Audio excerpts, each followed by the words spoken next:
پاکستان کی جانب سے افغانستان میں دہشت گرد ٹھکانوں پر جوابی کارروائی، خوارج اور دہشت گردوں کے 7 کیمپ اور ٹھکانوں کو نشانہ بنایا گیا۔ وزارت اطلاعات کے مطابق دہشت گردوں کے خلاف انٹیلیجنس بیسڈ کارروائی کی گئی۔ پاکستان کے پاس حتمی شواہد ہیں کہ اسلام آباد مسجد، باجوڑ اور بنوں میں دہشت گردی کی کارروائیاں خوارج نے افغانستان میں قیادت اور ہینڈلرز کی ایما پر کی۔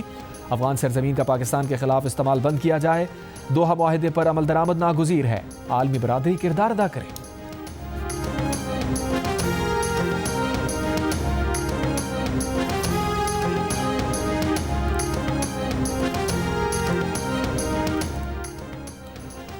افغانستان کے صوبوں پکتیکا اور ننگرہار میں دہشت گردوں کے ٹھکانوں پر فضائی حملے، ذرائع کے مطابق دہشت گردوں کا انفراسٹرکچر تباہ ہو گیا۔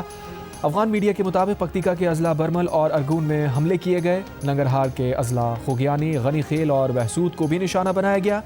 حملوں سے ممکنہ طور پر ہلاک دہشت گردوں کی تعداد واضح نہیں ہو سکی۔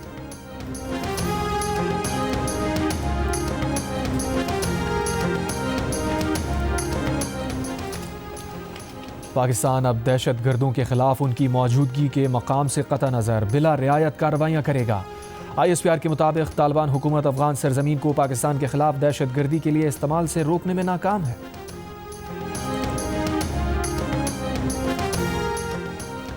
سیکیورٹی فورسز کی بروقت کارروائی سے بنوں بڑے سانحے سے بچ گیا۔ دہشت گردوں کے بنوں شہر میں معصوم شہریوں اور اہلکاروں کو نشانہ بنانے کے ناپاک عزائم ناکام بنا دیے گئے۔ آئی ایس پی آر کے مطابق فورسز نے آپریشن کے دوران خوارج کا سراغ لگایا، گاڑی میں سوار خودکش حملہ کو اگلے دستے نے بروقت روک لیا۔ خوارج نے مایوسی میں بارود سے بھری گاڑی اگلے دستے سے ایک گاڑی کے ٹکرا دی۔ حملے میں لیفٹیننٹ کرنل شہزادہ گلفراز اور سپاہی کرامت شاہ شہید ہو گئے۔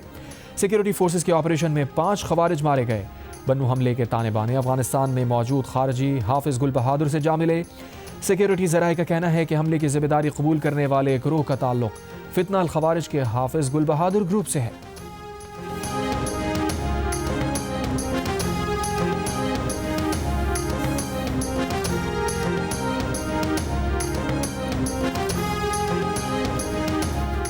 سندھ اور پنجاب کے کچے کے علاقوں میں آپریشن نجات مہران میں پولیس کی بڑی کامیابی۔ سندھ کے سب سے بڑے ڈکیت ثناء اللہ شر عرف سنو شر سمیت 13 ڈاکوؤں نے ہتھیار ڈال دیے۔ آئی جی سندھ جاوید عالم اوڈو کا کہنا ہے کہ ثناء اللہ شر کی گرفتاری بڑی کامیابی ہے۔ ثناء اللہ شر پولیس اہلکاروں کو شہید کرنے، اغوا برائے تاوان سمیت سنگین مقدمات میں مطلوب تھا۔ سندھ اور پنجاب کے کچے کے علاقوں میں آپریٹ کرتا تھا، اس پر 100 سے زائد مقدمات درج تھے۔ سندھ حکومت نے 1 کروڑ روپے سے زیادہ انعام مقرر کیا تھا۔ رحیم یار خان میں کچے کے علاقے میں آپریشن، کوش گینگ کے مزید 5 ڈاکوؤں نے سرنڈر کر دیا۔ ڈی پی او کے مطابق کچے میں اب تک 223 ڈاکو سرنڈر کر چکے۔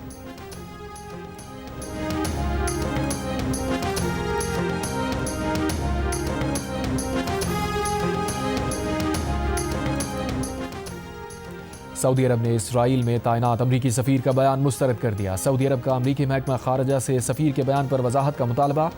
سعودی عرب نے بیان کی مذمت کرتے ہوئے کہا کہ امریکی سفیر کا بیان غیر ذمہ دارانہ اور بین الاقوامی قوانین کی خلاف ورزی ہے۔ ایسے بیانات خطے کے امن و استحکام کے لیے خطرہ بن سکتے ہیں۔ اسلامی تعاون تنظیم نے بھی امریکی سفیر کے بیان کی مذمت کرتے ہوئے اسے ناقابل قبول قرار دے دیا۔ کہا امریکی سفیر کا بیان بین الاقوامی قوانین کی خلاف ورزی ہے۔ اسرائیل میں تعینات امریکی سفیر مائک حکابی نے کہا تھا کہ اسرائیل کو پورے مشرق وسطی پر قبضے کا حق حاصل ہے۔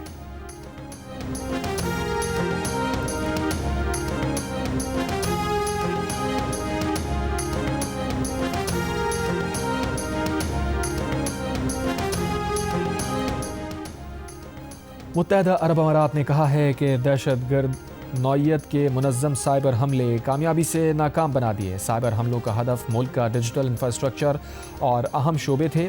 حملوں کا مقصد ملک کو غیر مستحکم کرنا تھا۔ متعلقہ اداروں نے بروقت کارروائی کرتے ہوئے حملوں کو ناکام بنا دیا۔ امریکی سپریم کورٹ کے فیصلے کے اگلے ہی دن ٹرمپ نے دنیا بھر پر ٹیرف 10% سے بڑھا کر 15% کر دیا۔ کہا ٹیرف میں شامل کئی ملک ایسے ہیں جو کئی دہائیوں سے امریکہ کا استحصال کرتے آ رہے ہیں۔ امریکی حکومت آنے والے مہینوں میں قانونی طور پر نئے اور مجاز ٹیرف کا تعین کرے گی۔ اس سے پہلے امریکی سپریم کورٹ نے دوسرے ممالک پر صدر ٹرمپ کے اضافی ٹیرف غیر قانونی قرار دیے تھے، جس کے بعد صدر ٹرمپ نے ایک اور قانون یعنی غیر ملکی درآمدات پر ٹریڈ ایکٹ کے تحت 10% نیا عالمی ٹیرف عائد کر دیا تھا۔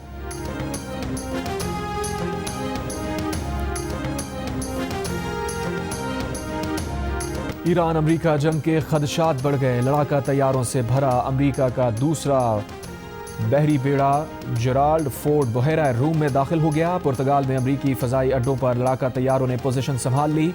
برطانوی خبر ایجنسی کا دعویٰ ہے کہ ایران پر حملے میں امریکہ ایرانی رہنماؤں کو براہ راست نشانہ بنائے گا۔ امریکی فوج ایرانی حکومت کا تختہ الٹنے کی کوشش کرے گی۔ دوسری جانب امریکی اخبار کے مطابق اردن کے ایئر بیس پر بھی کم از کم 60 لڑاکا طیارے کھڑے ہیں۔ ایران بھی سفارتکاری اور جنگ دونوں کے لیے تیار ہے۔ ایران کے صدر مسعود پزشکیان نے کہا، عالمی طاقتیں ہمیں سر جھکانے پر مجبور کرنے کے لیے صف بندی کر رہی ہیں۔ ایران عالمی طاقتوں کے دباؤ کے سامنے سر نہیں جھکائے گا۔ گزشتہ روز امریکی صدر نے ایران کو معاہدے کے لیے 10 سے 15 روز کا الٹیمیٹم دیا تھا۔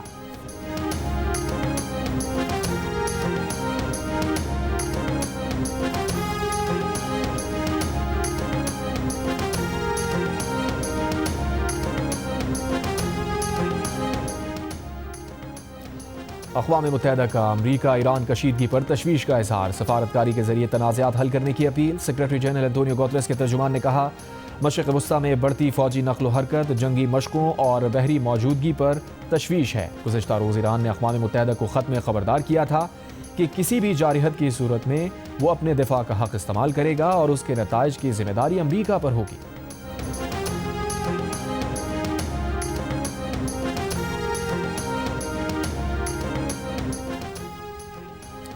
OIC نے اسرائیل میں امریکی سفیر کے بیان کو ناقابل قبول قرار دے دیا۔ سعودی عرب نے اسرائیل میں امریکی سفیر کے بیان پر امریکی محکمہ خارجہ سے وضاحت مانگ لی۔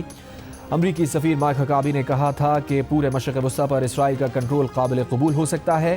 حقابی کے بیان پر سعودی عرب کی جانب سے مذمت، کہا امریکی سفیر کا بیان غیر ذمہ دارانہ اور بین الاقوامی قوانین کی خلاف ورزی ہے۔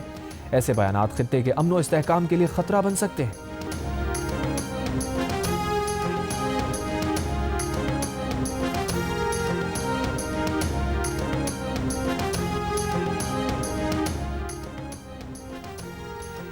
MQM قاف لیگ اور بلوچستان عوامی پارٹی کا دہشت گردی کے خاتمے کے لیے سیکیورٹی فورسز کی مکمل حمایت کا اعلان۔ وفاقی وزیر داخلہ محسن نقوی سے ملاقات میں قاف لیگ کے چودھری صالح حسین، MQM کے خالد مقبول صدیقی اور BAP کے خالد مکسی نے فیلڈ مارشل عاصم منیر کی قیام امن کے لیے کوششوں کو سراہا۔ فتنہ الخوارج کے خلاف کارروائیوں میں شہید ہونے والے جوانوں کو خراج عقیدت پیش کیا۔ وزیر داخلہ محسن نقوی نے خیبر پختونخوا اور بلوچستان کی صورتحال سے آگاہ کیا، قیام امن کے لیے کیے گئے اقدامات سے آگاہ کیا۔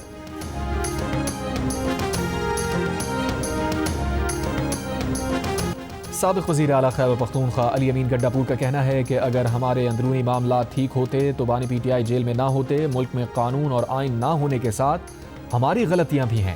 مقبولیت اور سپورٹ کے باوجود ہم بانی PTI کو جیل سے نکالنے میں بار بار ناکام ہو رہے ہیں۔ ہماری نادانی ہے، نیت ٹھیک نہیں ہے، یا پھر ہم استعمال ہو رہے ہیں۔ وہ اپنے لیڈر کے لیے غصہ کر رہے ہیں تو برداشت کرنا چاہیے۔ آڈیو لیک کیس میں علی امین گنڈاپور اور شریک ملزم پر فرد جرم عائد۔ علی امین گنڈاپور کے وارنٹ گرفتاری معطل، اشتہاری کی کارروائی ختم۔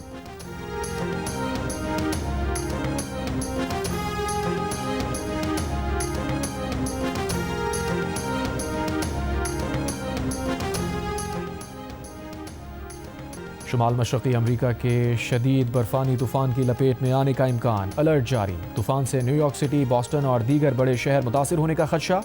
2017 کے بعد نیو یارک شہر کے لیے پہلی برفباری طوفان کی وارننگ۔ ماہرین موسمیات کے مطابق طوفان اتوار سے مشرقی ساحل کے قریب بام سائیکلون میں تبدیل ہوگا۔